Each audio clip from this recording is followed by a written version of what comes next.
ইসরায়েলের গাজা সীমান্তে বড় একটি সামরিক ঘাঁটি তৈরি করতে চায় যুক্তরাষ্ট্র। ইসরায়েলি অনুসন্ধানী সংবাদ মাধ্যম শরিন জানিয়েছে, এই ঘাঁটির জন্য প্রায় $50 কোটি খরচ হতে পারে এবং এখানে হাজারের বেশি সেনা ও ভারী অস্ত্র মোতায়েন করার পরিকল্পনা রয়েছে। ঘাঁটিটি ওয়াশিংটনকে ইসরায়েলের সরাসরি সমন্বয় ছাড়াই কার্যক্রম পরিচালনার ক্ষমতা দেবে। মধ্যপ্রাচ্যে এই পরিকল্পনা নিয়ে উদ্বেগ দেখা দিয়েছে।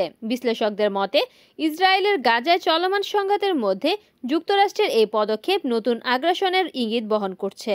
ফিলিস্তিনি কর্মকর্তারা সতর্ক করেছেন, এটি একটি দখলদারিত্বকে অন্য একটি বিদেশি সামরিক উপস্থিতি দিয়ে প্রতিস্থাপনের প্রচেষ্টা মাত্র।